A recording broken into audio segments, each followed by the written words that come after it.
네, 안녕하세요. 7월 24일 금요일 짱목과 말씀 수다의 시간입니다. 오늘 주시는 말씀은 사무엘 하 12장 13절부터 17절의 내용의 말씀인데 하나님 말씀을 보시겠습니다.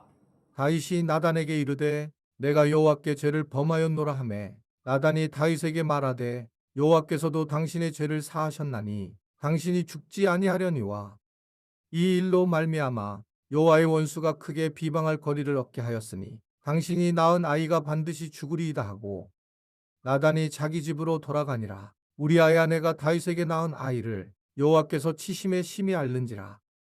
다윗이 그 아이를 위하여 하나님께 간구하되 다윗이 금식하고 안에 들어가서 밤새도록 땅에 엎드렸으니 그 집에 늙은 자들이 그 곁에 서서 다윗을 땅에서 일으키려 하되 왕이 듣지 아니하고 그들과 더불어 먹지도 아니하더라. 네, 오늘 말씀 보면 이제 다윗이 하나님이 보내신 나단 선지자의 이제 책망을 듣게 됩니다. 특별히 자신이 이제 하나님께 그런 죄를 지었다라고 하는 것을 고백하며 이제 회개하는 장면을 보여주고 있습니다. 사실 이 부분에서는 우리가 다윗에게 정말 본받아야 될 부분인데 예로 들었는데 주로 다른 사람들은 그 예를 다른 사람에게 기준을 삼아서 다른 사람이 문제에 있다고 보지만 다윗은 자기의 문제로 바라보고 자기가 그 일을 행했다라고 하는 죄의 결과를 알게 되는 겁니다.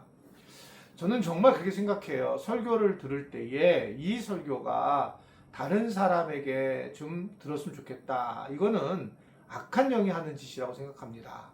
근본적으로 설교를 듣든 또 말씀 수다를 듣든 우리가 말씀을 또 읽든 묵상을 하든 간에 이것은 나에게 적용을 해야지 다른 사람에게 적용하는 것은 우리를 어둠 속으로 인도할 수밖에 없어요.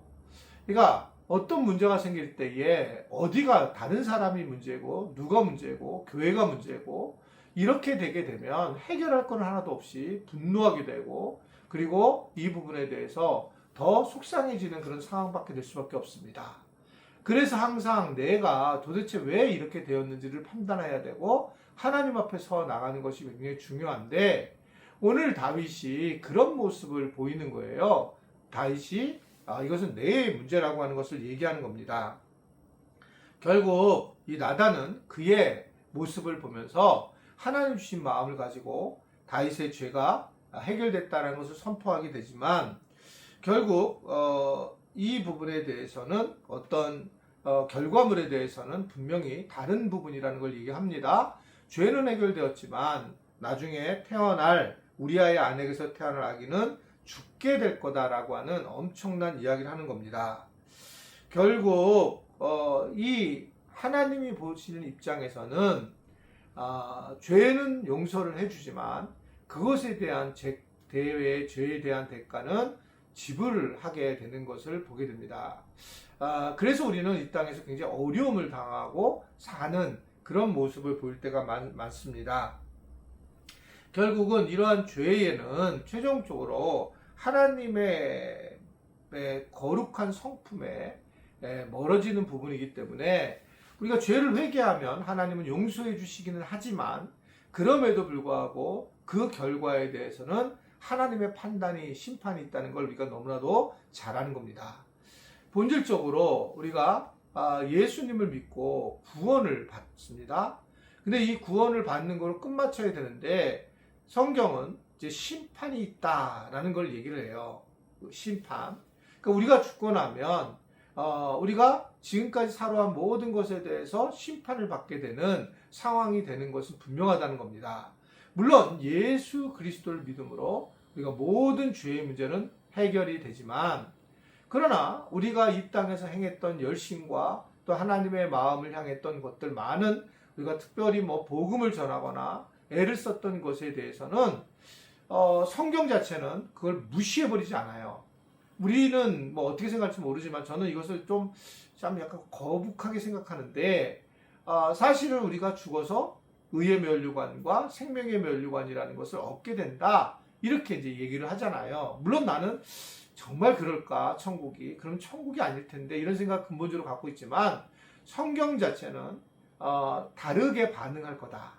여러분 지금 말씀 수달 있고 매일 우리가 열심을 다해서 이 어려운 이 땅에서의 삶을 잘 주님 중심으로 살아온 사람과 예수를 정말 믿고 구원을 받았지만 막 사는 사람하고 똑같다면 근본적으로 문제가 있다라고 하는 것이 있지만, 그래서 이제 그 부분에 대해서 성경은 분명히 얘기를 하고 있다. 그렇지만 제 생각에는 어떻든 참 쉽지 않겠구나, 쉽지 않은 거다라는 겁니다. 그러나 하나님은 확실히 공의와 사랑의 하나님이신 걸 우리가 볼 때에, 여러분 우리가 열심을 한 거, 최선을 다하고 참고, 그리고 이 땅에서 노력하고 살아가고 선하게 선한 일을 베푼 일들이 헛것이 아니라는 것을 오늘 분명히 우리에게 말씀을 하고 있다고 보여집니다.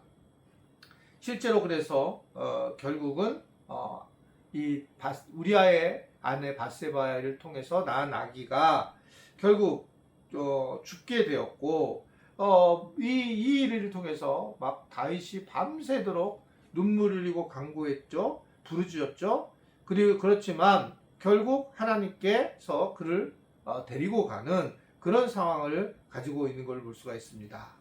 여기서 우리가 알 수 있는 것은 결국은 모든 문제가 우리의 어떤 노력으로 되는 것이 아니라 하나님의 은혜로만 가능하다. 아기가 살아있는 것도 하나님의 은혜요, 또 아기가 이 땅에 떠나는 것도 하나님의 인도하심이라고 하는 것을 보게 됩니다. 우리는 이럴 때에 아기 입장만 바라보고 부모 입장만 바라보는데, 하나님 입장에서는 그 아기가 이 땅에 태어났을 때에 얼마나 이 땅에 보내고 싶으셔 보내셨겠어요? 그런데 이 아빠의 죄로 인해서, 이 다윗의 죄로 인해서 그 아이는 떠나서 하나님 나라로 돌아온 거예요. 그러니까 하나님은 그러면 웰컴할까? 그렇지 않다는 겁니다.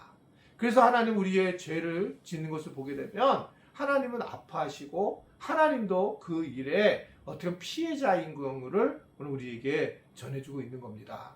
그래서 아무쪼록 우리가 죄를 범하지 말고 특별히 죄를 지었을 때에 회개할 줄 아는 우리 모두가 되었으면 좋겠고, 그래서 내 자신이 회개함으로 하나님과의 관계가 멀어지면서 심판을 받는 그런 삶을 살지 않는 우리 모두가 될 수 있게 되기를 간절히 바랍니다. 기도하겠습니다. 하나님 아버지, 이제 이렇게 날씨가 더워져서 이제 많은 일들이 우리 안에서, 우리 삶에서 있게 됩니다. 이제 휴가를 떠나는 가정들도 있고, 또 여름 성경학교와 수련회가 시작이 되고 있고, 많은 일들이 있을 때에 사고 없이 수많은 사람들이 하나님의 은혜를 경험하며 자기 죄를 발견하며 하나님 앞에 세워지는 것을 경험할 수 있도록 축복하여 주옵소서. 예수님의 이름으로 기도드리옵나이다. 아멘.